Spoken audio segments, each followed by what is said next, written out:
The timeline of editing and outstanding filmmakers. Let's talk about film, the history of it in fact. We all understand that the editor behind the film is the most important person in the whole production process. So let's review and learn the timeline behind what editing is today. Define editing.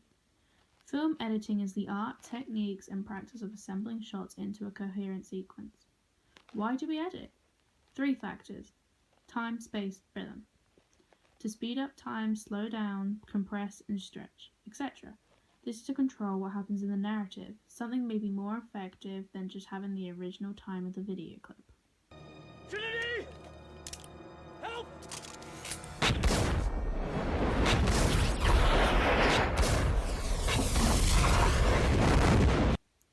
You want people to believe the space between you and the characters or the objects are sharing the same shots.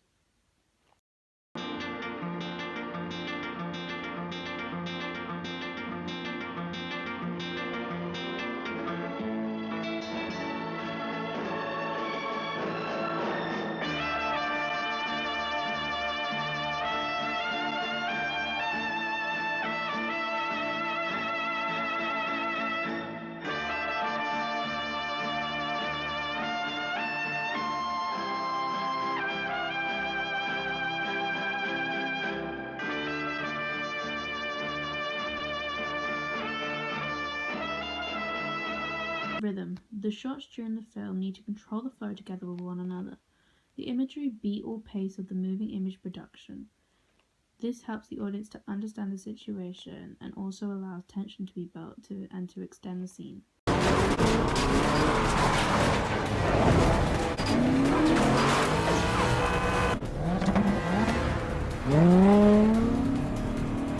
The Lumiere brothers. The brothers from France were seen in the 19th century, in 1885 to be specific. They made everyday films. They would video what interested them in the everyday world. People went to go and see a film of the Lumiere brothers and began to believe that the train heading towards the projector was coming for them and would kill them. They began to run up the film and were terrified. The Lumiere brothers were the first famous filmmakers that would make everyday film popular. People were to have enjoyed these short films as it would be the first generation of filmmaking. The audience would have their eyes glued to the screen.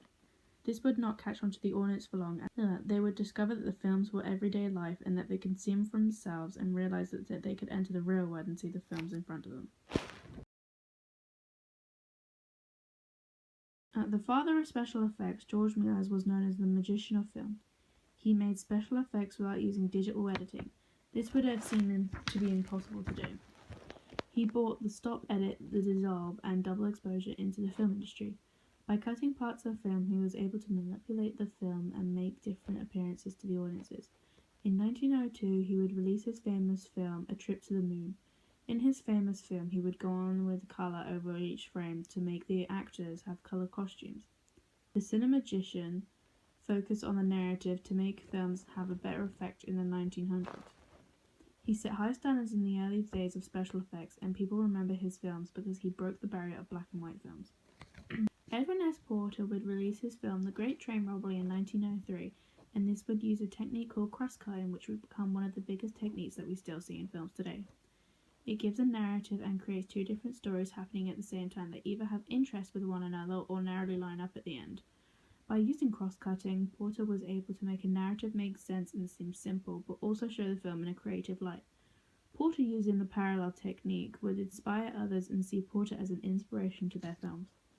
Not using his trick to the full potential would allow other pioneers to push forward the idea of cross-cutting into their films today. D.W. Griffith was well known for being one of the first filmmakers to experiment with close-ups, and with these close-ups he was able to reveal facial expressions which would add to the narrative of the films that he would make.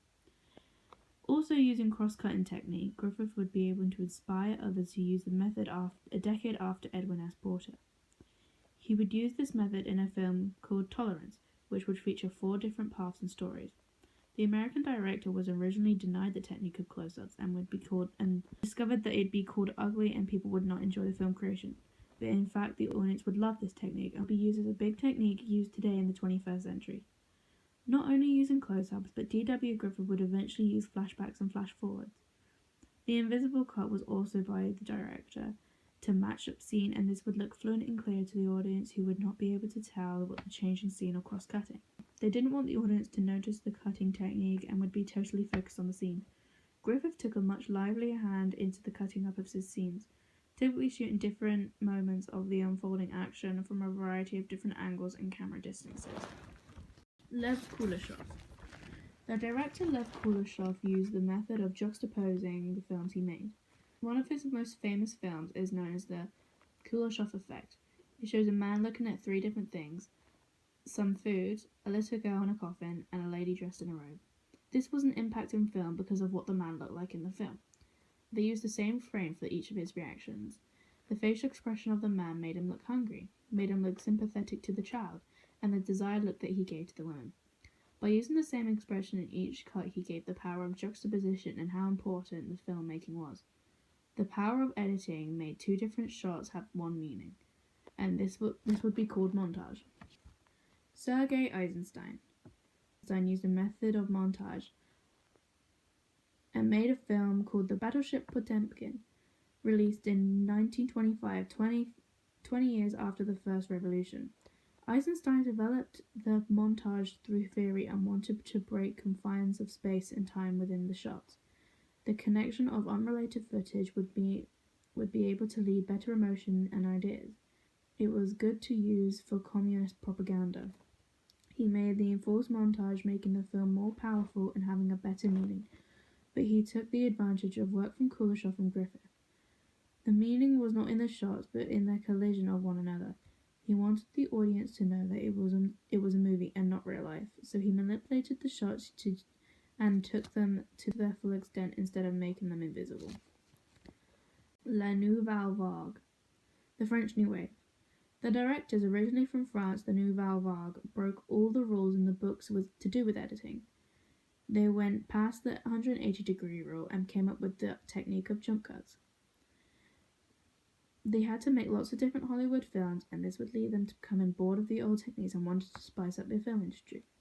They wanted a fast-paced film as well as the rhythm, which are some of the most important reasons behind the editing process. Cutting out boring parts and irrelevant parts of the film made the group famous in having the parts where the action only took place. In their film Breathless, they separated themselves from the film language. This was an experiment. They always reminded the audience that the films were just a sequence of moving images, no clever use of lighting or shadow. The developments in editing technology. Linear editing means to edit in a chronological order based on the film back in the day. Well, what about non-linear editing? Moving and editing clips in any order you wish to using your timeline. This allows you to have the footage anywhere you want. Kinetograph. Thomas Edison and William Dixon create motion pictures with their innovative camera. The kinetograph was seen in the 1890s, and the kinetograph played the sequence and would roll for long periods of time to entertain the audiences viewing it. The Moviola. The first editing machine was the Moviola. The Moviola was introduced in 1924 to filmmakers to view films.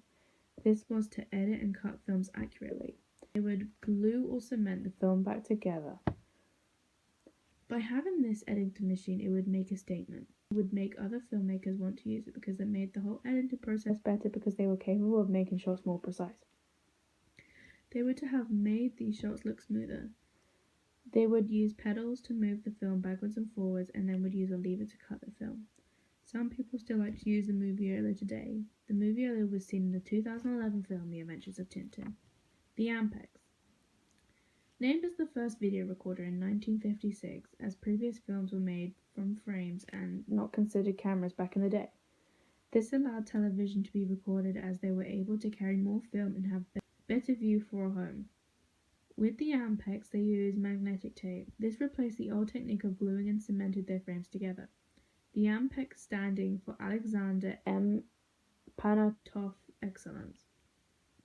After this, they brought in the VTR 1000.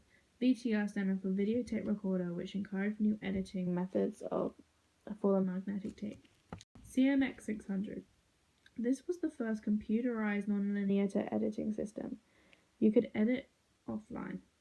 It used disk drives to hold the tape and save them. This was first introduced in 1971 with CMX systems. The sole purpose of the 600 was to have offline editing and create a new sequence that may not have been in chronological order. You were able to mismatch the different frames. Software editing today. Lucasfilm uses an editing software of their own called the Edit Droid, which was popular in 1984.